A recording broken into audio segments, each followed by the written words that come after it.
You mentioned it at halftime, Ruiz stretch and then kind of D'Lo, and you went to D'Lo early in the third when things started. It seemed like they went the other way. What was important with him in the offense and kind of stabilizing things tonight?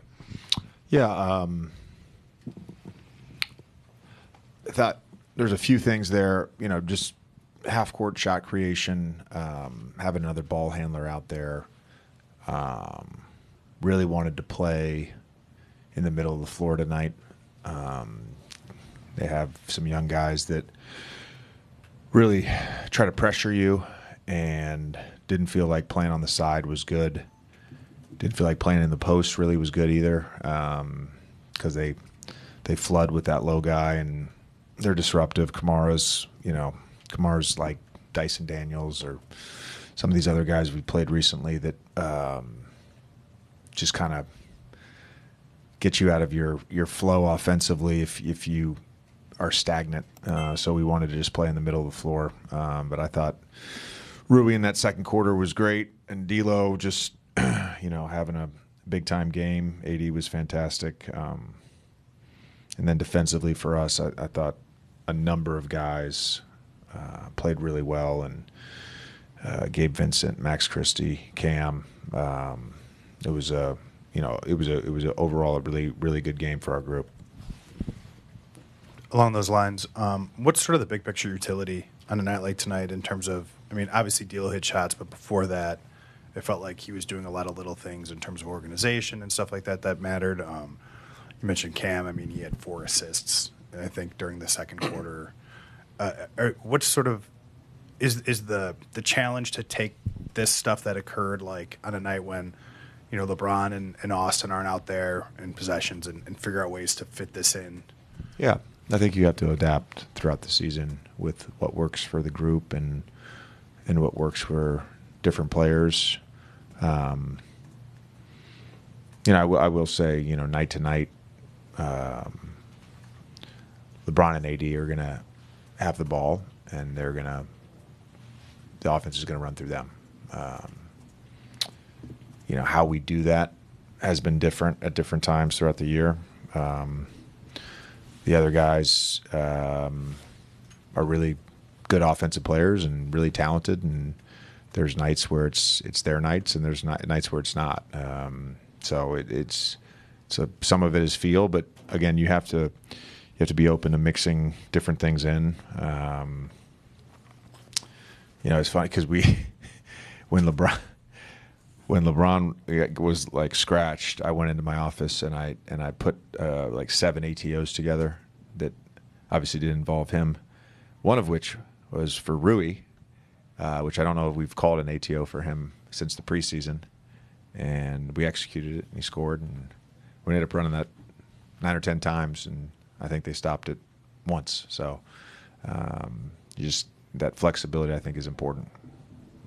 You told us pregame with no LeBron, you're going to need your team to move, cut, pass, get in transition, and touch the paint every possession. Like, how do you assess that checklist after the game? Yeah, thought, I don't even know what this. I really thought the AD Rui combo was really great in the 2-man, and that. They couldn't stop it, so maybe we didn't need to touch the paint tonight. You guys had, I think, as in the second quarter, as part of 15-0 run, you guys had, I want to say, 5 or 6 consecutive stops. A lot of times we talk about offensive flow and rhythm. How much of that also applies defensively in terms of, stops can lead to more stops, and that, I guess, raise the energy of the group? Yeah. We've talked about it with our group. We're a better defensive team when we're set versus in transition. And when you get stops, and even if it's not a transition bucket, maybe there's cross matches, the defense is scrambling, and you can exploit that. Outside of Ayton's offensive rebounds and a couple of ISO threes that we gave up, 2 in the first half, the Advia one late in the second half. it was a very good defensive game for us. I thought our veers, our low man, they're not running a ton of ghost stuff. The one thing they do run that they ghost out of is similar to our horns chest, and we defended that well. So I think just overall the defense was really solid. Coach, I really liked, first off, what you said about playing in the middle of the floor, because I noticed like D'Lo had a stretch where he was getting hot, but he was going to that nail entry to Rui, and then that was kind of the same situation in the first quarter too, where AD, you made sure that you got him at the nail entry. Talk about that, how you like that execution, and then also, the 14 steals tonight too as well. Yeah, again, our defensive activity was really good. I think Gabe ended up with 3 steals. Rui had 4. It's obviously harder to double. It's harder to send help in the middle of the floor than it is on the side or in the post. It just felt like both those guys, whether it was through switching with Rui or with 80 primary or with the switch, we could get good offense out of that tonight. You guys have 4 days now until you have to play another game. You're only going to practice once.